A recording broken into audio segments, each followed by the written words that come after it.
tokuchingamdzai zvakare vana vaMwari pachirongwa chedu chamazuva ose kunai pastor. Nhasi tiri kupindura zvakare mubvunzo wakabvunzwa, and this looks like a follow-up question. We've dealt with issues related to this subject some 2-3 weeks ago. Zvine chekuita nedressing. Uri kuti iyo kunai pastor, tinobvumidzwa here kuwedzeredza zvinhu pamiviri yedu zvakaita semake up kana maweave? Ndo mubvunzo uri kubvunzwa panapa. Tinobvumidzwa here kuwedzeredza zvinhu pamiviri pedu? Now ndira kuzviisa into 2 groups because aspecify kuti make up. Ndira kuti nditange nekutsanangura kuti chinonzi make up chii. Isusu generally takangokura tichifunga kuti munhu akapenda zvatinoona kuti aisa nzwara dzeblue kana dzered ane make up, ndiyo inonzi make up. But regai corrected that misconception. Each and every time when maybe let's say you have bathed, wapedza kugeza, wamira pagrass, uri kukama musoro wako, wazora mafuta ako, even Vaseline chairo, you are doing makeup. Okay? You are doing makeup. Otherwise, unofanira kungoti uchingobuda mumvura utopfeka hembe woenda kwauri kuenda. Hapana, natural, semasikirwa wakaitwa naMwari. But anything else that you are doing to yourself, kuti utarisike zvakanaka, that's makeup. Chinosiyanisa degrees a makeup, we need to understand and appreciate this fact. I know kuti vanhu vakanzwa kuti makeup vanongofunga kuti munhu apenda nzwara dzered, but pamazora Vaseline pamuromo penyu apa kuti usacheneruke, that's makeup. Pamazora Nivea for men kumeso, that's makeup. Okay, that's makeup. But tiri kuti isusu what is the degree and what is the purpose? What was your intention for doing that? Ndo zvandira kuti tichitarise manje panapa kuti semakristu how do we go about this thing?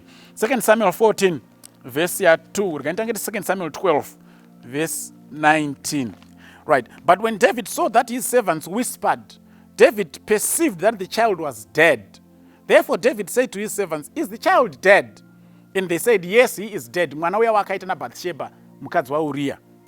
Then David arose from the earth and washed and anointed himself and changed his apparel and came into the house of the Lord and worshipped. Then he came to his own house, and then he required.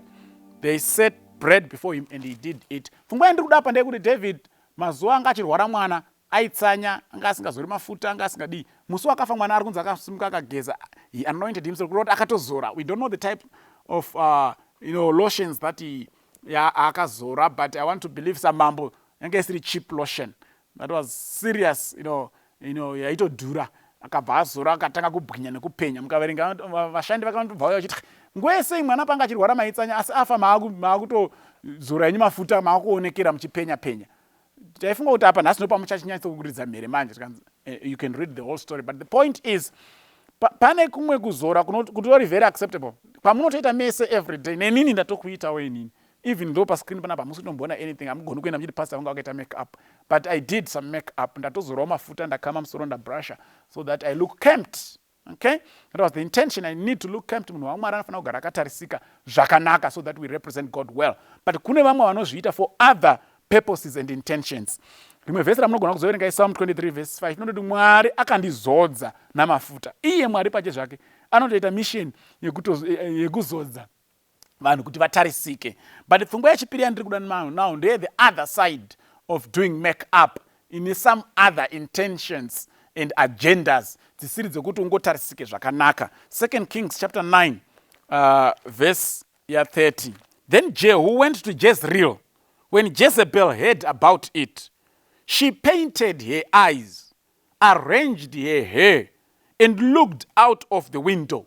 As Jehu entered the gate, she asked, have you come in peace, Zimri, you murderer of your master? He looked up at the window and called out, who is on my side? Who? 2 or 3 eunuchs looked down at him. Throw her down. Saka Jezebel pakanzwa kuti Jehu ari kuuya, and she then prepared to meet Jehu. What did she do? She painted her eyes and arranged her hair. Saka kune imwe make up inotori nemission yekuti take off guard those of the opposite sex. No dzakava pfungwa dzaJezebel kuti ndikapenda bvudzi ndikaridai so anodonha chete Jehu zvaari kufambira hasha dzese dzinopera anopfava andoona. Saka kune vanhu vane mission dzakaita saidzodzo kuti vanopenda with the intention of making sure those of the opposite sex vanofana kutanga vatovaona vari kure kuti nhasi ane dzered, nhasi ndewe blue, nhasi ndewe green, nhasi bvudzi ndere pink, nhasi vaonekwa, they attract attention. Ukangoona uchiita any make up to attract attention, it's against the principle of God. Watoenda mu bracket rana Jezebel. Ezekiel 23 verse 40. Ezekiel 23 verse 40. They even sent messengers for men who came from far away. And when they arrived, you bathed yourself for them, painted your eyes, and put on your jewelry.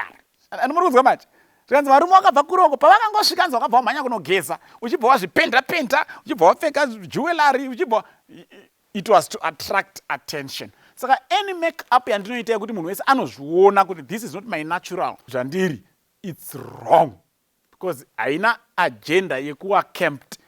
Munhu mutema haagoni kuisa kupenda blue mutsiye dzemaziso, because hapana chiri blue pauri.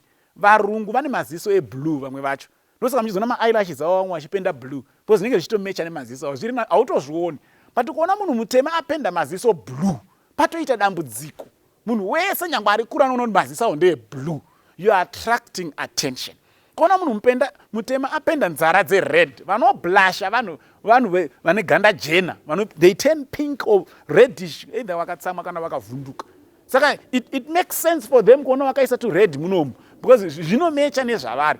So unowo munhu mutema nekuti akazviona paTV naye poshe red, something is gone wrong, something is gone wrong. Saka kana muchiisa make up, if it is for the purposes and intention to attract attention, then it's wrong, it's against the principle of God.